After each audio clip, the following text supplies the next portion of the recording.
Well, good morning, everyone. I really appreciate the invitation from Bert to come and talk, and I also appreciate those of you who have stayed, and I hope to make it worth your while.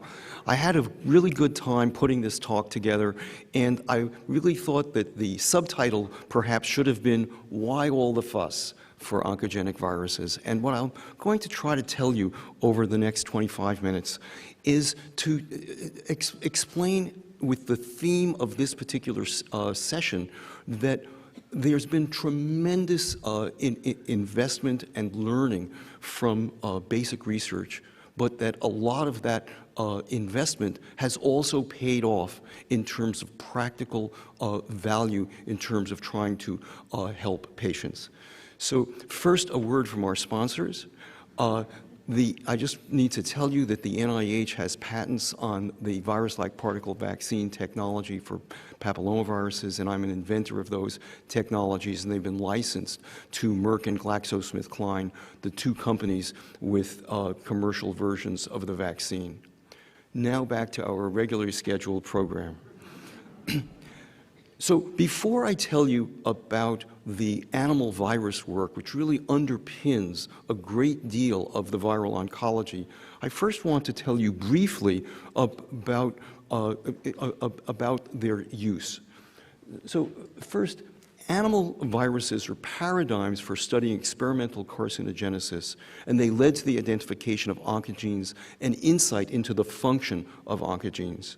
With regard to human viruses, they've been shown to be agents of human malignant disease, paradigms for understanding cancer pathogenesis, and molecular targets for prevention, screening, and treatment. There have been numerous Nobel Prizes as just one metric of the potential importance of this area awarded in this area. Of the 6 that are listed here, 4 are for identification of different viruses, and 2 are for the identification of important processes for reverse transcriptase and for cell-encoded oncogenes. And I'll talk about some of these as we go along. Now, I first am giving you some properties actually of human cancer viruses. They cause long-term infection. Cancer usually develops only after many years, and usually only in some of the infected cell. And in the tumor cell, only some of the viral genes usually are expressed, and progeny virus is not made. The take-home message really for human cancer viruses is that infection by the virus is necessary but not sufficient, and lots of changes occur in the cells over the course of the infectious period or the latency period between infection and the development of the tumor. This is not exactly the characteristics that you want if you want to study cancer in the test tube or cancer in an animal, because you'd like to be able to do more than 1 or 2 experiments during your professional lifetime. So some oncogenic animal viruses, including retroviruses, were found to cause disease soon after infection, and virus replication continues in them. And these 2 properties actually are key to their studies and the advances.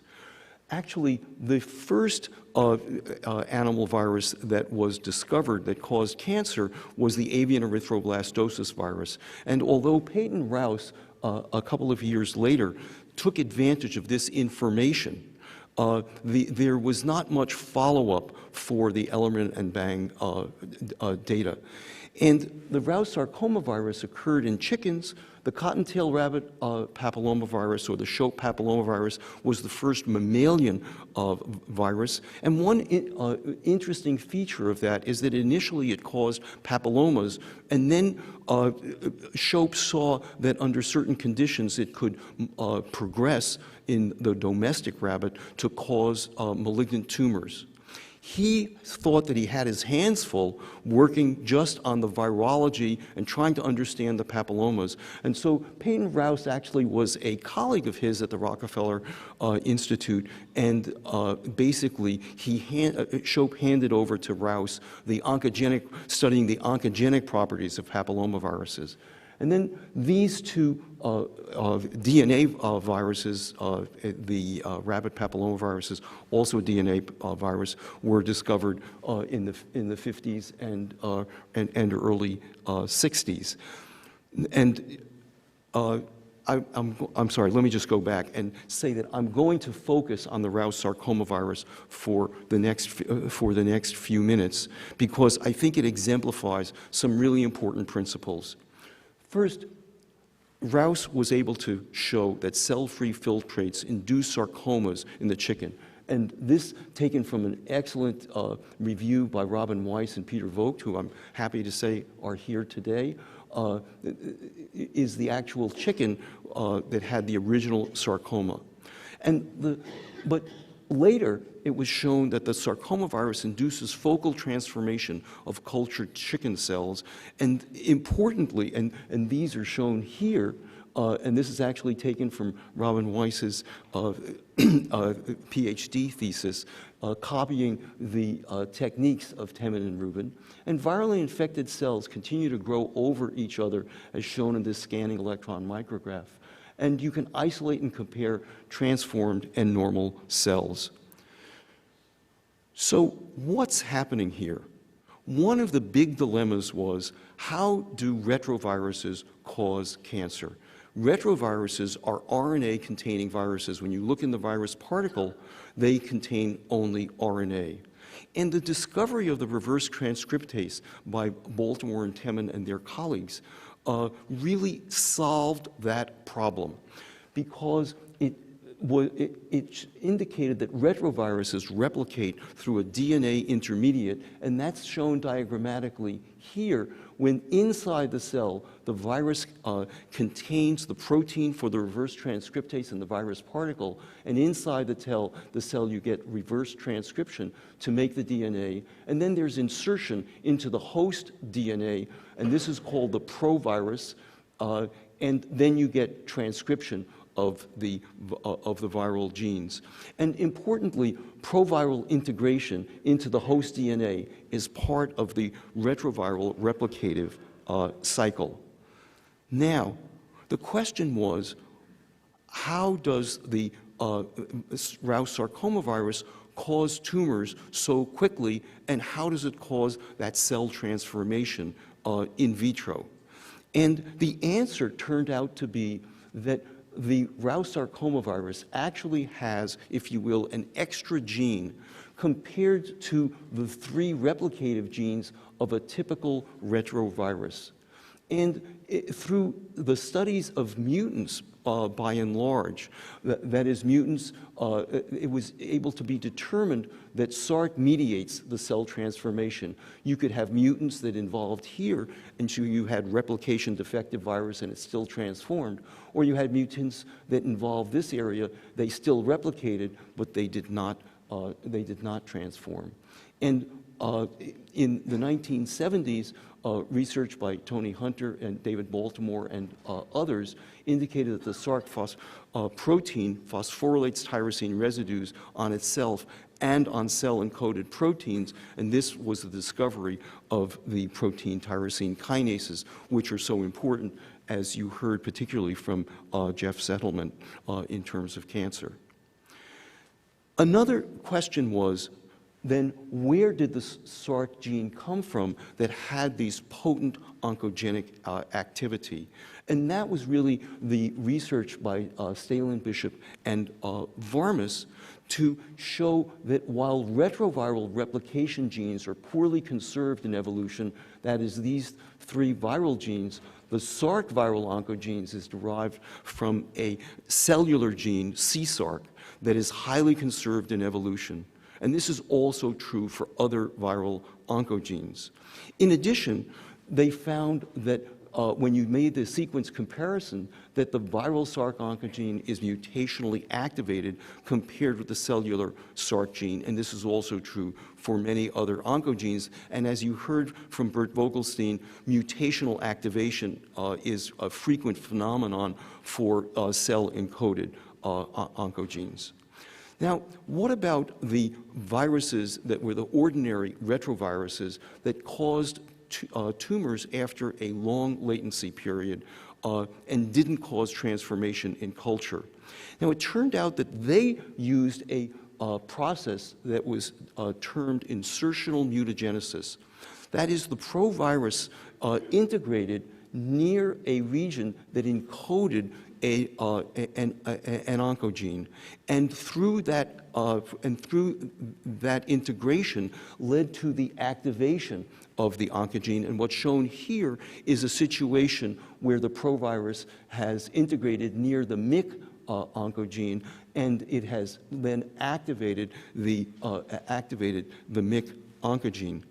In addition to showing promoter insertion, it's important to realize that there are several integrations per tumor which implied both multi-step tumorigenesis and cooperation between oncogenes. And Nancy Jenkins and Neil Copeland, who also are here today, really identified many different oncogenes and their cooperation by this approach. Many cell-encoded oncogenes were first identified by analysis of the cellular genes at proviral integration sites in tumor DNA. And I want to just point out that some human tumor viruses actually use this mechanism. Human papillomavirus does it relatively commonly. Actually, close to about 10% of cervical cancers, the papillomavirus genome has integrated near the MYC proto-oncogene and has activated it. And this was first shown more than 25 years ago by Carlo Croce and his colleagues for the HeLa cells, which contain HPV-18, and there has been integration near the MYC oncogene. Also, hepatitis B virus does it less commonly. Now, I want to turn to the issue of human tumor viruses. And it's important to realize that these really are the three areas that I am going to discuss. There are 7 well-recognized human tumor viruses, and what I've depicted for you here is the relative frequency with which they cause tumors on a worldwide basis. And what I hope you can appreciate is that the 3 leading viruses are really human papillomavirus, the hepatitis B virus, and hepatitis C viruses. And then the Epstein-Barr virus and the Kaposi sarcoma virus, HTLV1, and Merkel cell carcinoma. The first human tumor virus with the Epstein-Barr virus was discovered in 1965, and these others have been discovered more recently. Liver cancer actually is now the second most common cancer in the world, and infection by either HBV or HCV accounts for more than half of that cancer. So they really are very important, and HPV, it is primarily cervical cancer, as I will show you later. Viruses cause about 1/7 of cancers worldwide, about 1/5 of the cancers in the developing world, and about 1/15 in the industrialized world. And there are vaccines developed against HPV and HBV, and antivirals for HBV and HCV. So some viruses actually cause more than one kind of tumor, and although when they were initially discovered, they were found to cause a particular tumor, subsequent analysis, once you have the virus, has led to the identification of their playing an etiological role in other tumors. And I just want to highlight for you Epstein-Barr virus. It was first identified in Burkitt lymphoma, but then subsequently in nasopharyngeal carcinoma and also in non-Hodgkin's lymphoma. And really, we're still in the process of trying to define whether EBV that is found in gastric cancer represents a distinct clinico-pathological entity.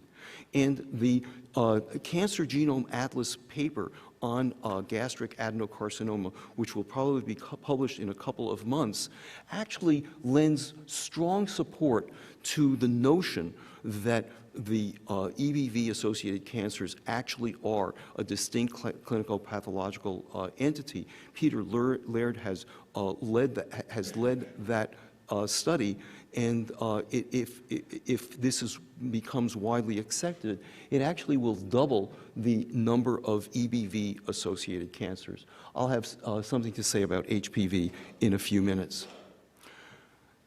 Suzanne Topalian has told you about harnessing the immune system to try to treat cancer.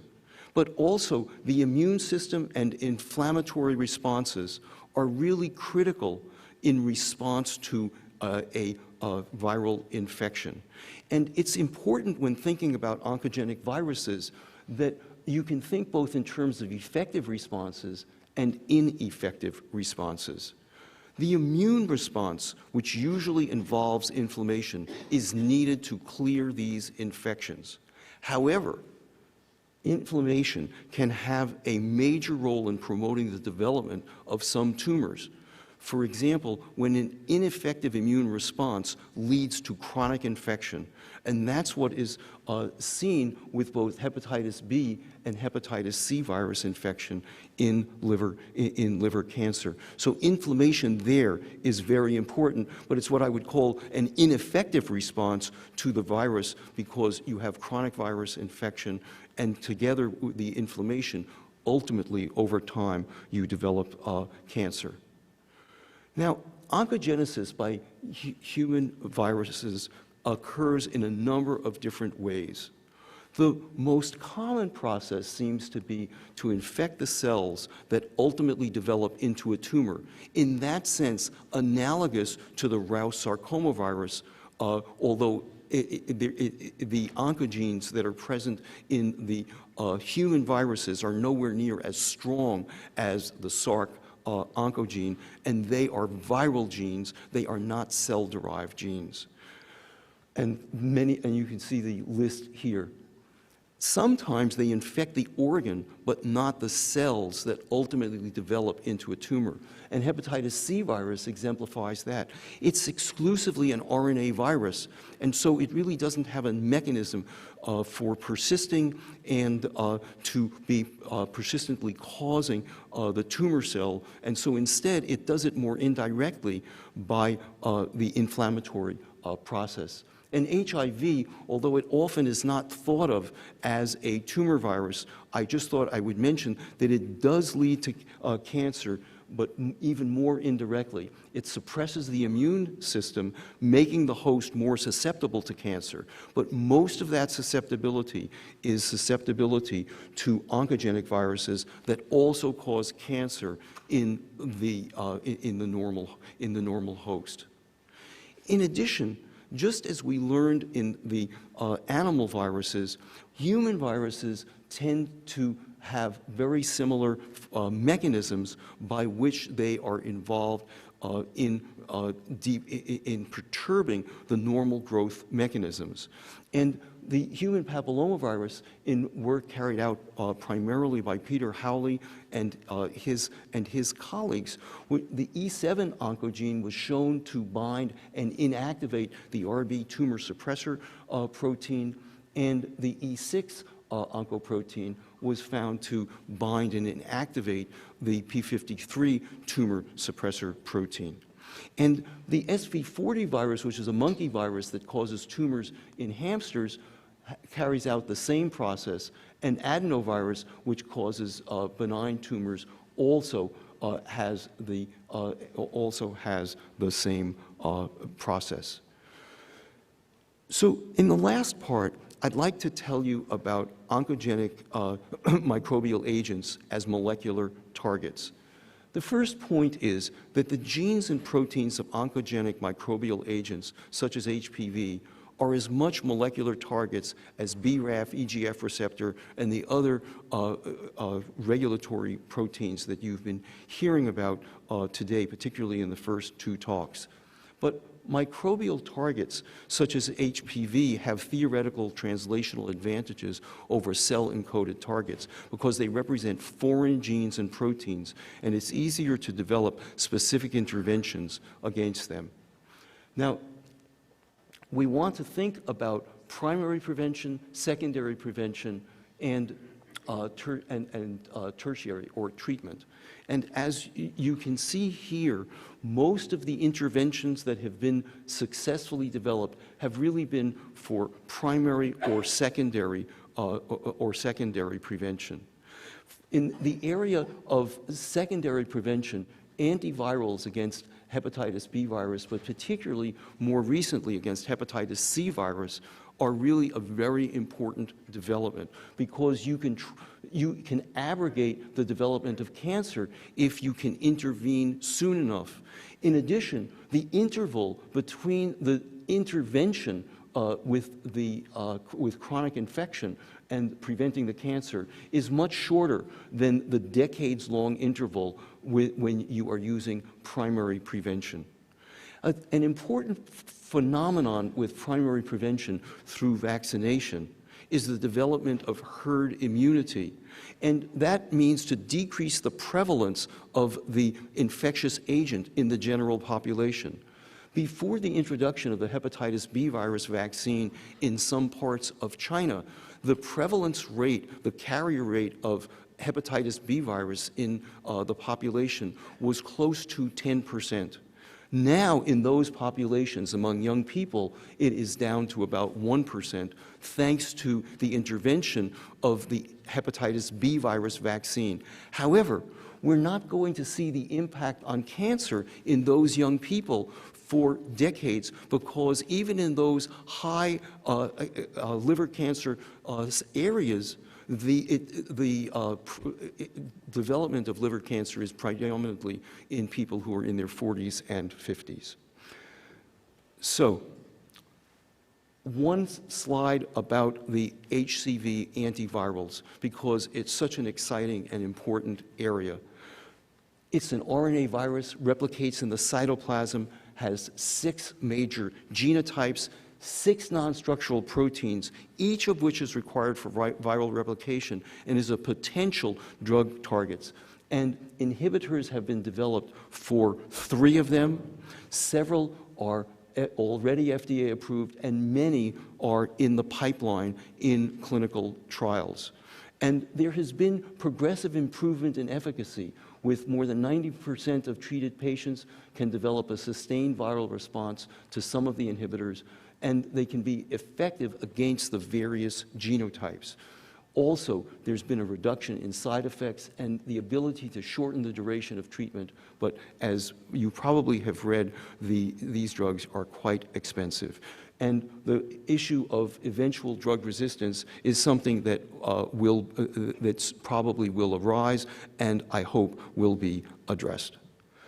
The last few minutes, I'd like to talk about papillomaviruses, and first, because they exemplify this notion where you identify the virus in one particular disease, and then once you have the reagent, that is the virus, you can use it to look in others, and you can see these other widely accepted forms of cancer.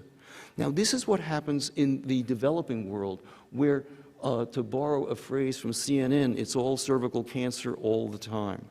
But if you look in the United States, where we have had excellent cervical cancer screening and a remarkable increase in HPV-positive oropharyngeal cancer, the number of non-cervical cancers attributable to HPV infection in the United States is actually very similar to that of the cervical cancer. Now, the way that the vaccine is made is that it's just one, it's a subunit protein, the major structural protein of the virus. And when we did it, we expressed it in baculovirus and produced it in insect cells. And you see spontaneous assembly of virus-like particles that can induce high titers of virus-neutralizing antibodies, which are usually the cornerstone of a primary preventive immunization, and the vaccine is non-infectious and non-oncogenic. There are 2 FDA-approved vaccines, the quadrivalent made by Merck. 16 and 18 are the most important oncogenic types, and 6 and 11 account for about 90% of genital warts. And this should be GlaxoSmithKline, I apologize, and the bivalent vaccine is 16 and 18.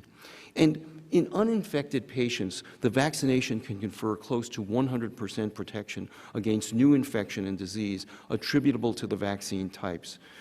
It can also protect against non-cervical infection and disease, while screening is only for cervical cancer. The downside is vaccination does not alter the natural history of pre-existing infection, i.e., it is not therapeutic. Now, here's what's happened in Australia looking at genital warts, essentially over the 3 years after the vaccine was introduced.